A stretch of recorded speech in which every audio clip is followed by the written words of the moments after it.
Remember Barbara Mandrell? Take a deep breath before seeing how she lives now. I think most people remember Barbara Mandrell under bright lights, singing, playing instruments, and looking completely unstoppable. But the woman who once seemed to live for the stage eventually made a decision that still surprises me. She walked away while she was still successful, and what she chose afterward had almost nothing to do with fame. That's the part of Barbara's story I find most interesting. Because when a star disappears, we usually assume something went wrong. Maybe the career collapsed. Maybe the audience moved on. Maybe illness forced them to stop.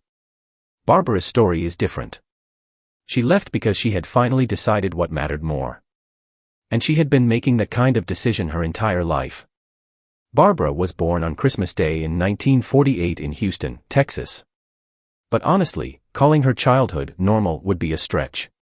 Music was everywhere in the Mandrell household. Her mother played bass. Her father loved music while working as a police officer.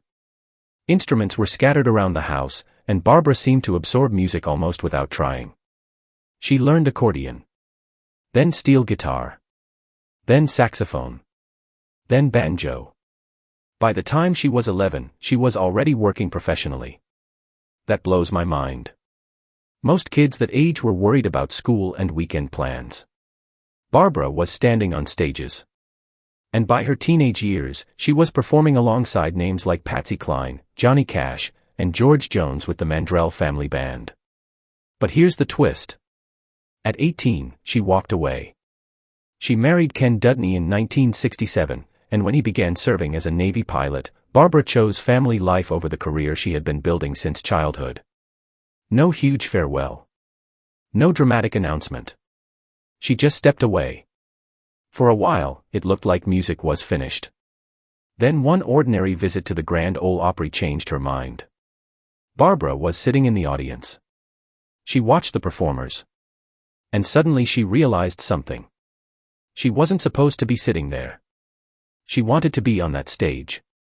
So she went home and told Ken she was returning to music. And that decision eventually led to one of the biggest careers in country music. Her breakthrough didn't happen overnight. She spent years recording and performing before finally breaking through in 1978 with Sleeping Single in a Double Bed. Then came If Loving You Is Wrong, I Don't Want to Be Right. Then, I Was Country When Country Wasn't Cool. By 1980 and 1981, Barbara was being named CMA Entertainer of the Year, twice in a row. She wasn't just successful anymore. She was at the top. Then television came calling. Barbara Mandrell and the Mandrell sisters put her into millions of American homes. She sang. She played instruments. She danced. She performed comedy. She did almost everything. But behind that success was a problem. The schedule was exhausting her. And Barbara had already shown that she was willing to give up something valuable if it was hurting her health and family life. Then came September 11, 1984. That day changed everything. Barbara was driving in Tennessee with two of her children when another vehicle crossed the center line and struck her car. The other driver, 19-year-old Mark White, died. Barbara survived with devastating injuries. A broken thigh bone. A shattered ankle. Broken ribs. A badly damaged knee. And a serious concussion that affected her memory and concentration.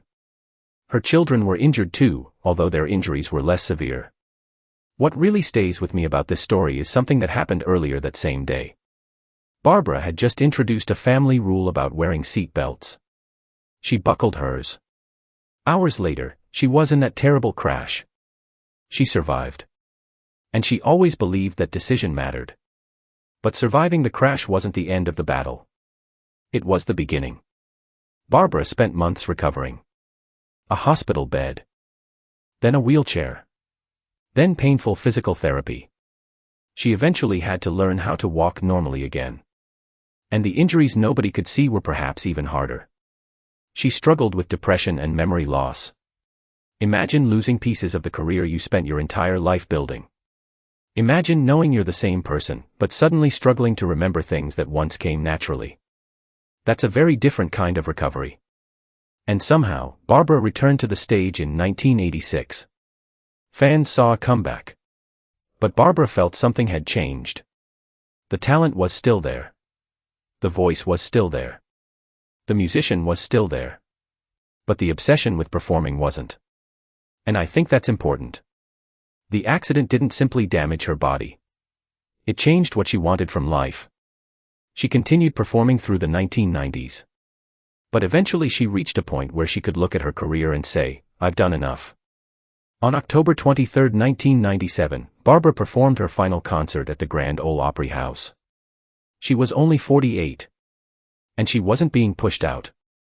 People still wanted her. The opportunities were still there. She simply chose to leave. That takes a strange kind of courage. Most entertainers spend their later years trying to recreate what they once had. Barbara didn't. She sold her musical instruments. She turned down reunion opportunities. She stepped away from Hollywood. And eventually, even the enormous Fontanelle estate she and Ken had built became part of the past. She let it go. That's when I started to understand her retirement differently. Barbara wasn't running away from her life. She was choosing a new one. Today, the picture is dramatically different from the woman we remember on television. Instead of touring and performing, Barbara has focused on her husband, her children, grandchildren, family, and Christian faith. Rare family gatherings have occasionally given fans a glimpse of her quieter world. And there's something almost refreshing about seeing that. After spending decades surrounded by crowds, cameras, producers, musicians, and applause, she seems to have found happiness in something much simpler. Being home. Being with family. Having time. In 2009, the Country Music Hall of Fame recognized her enormous contribution to the genre. But Barbara didn't need that honor to prove anything anymore. She had already made her decision.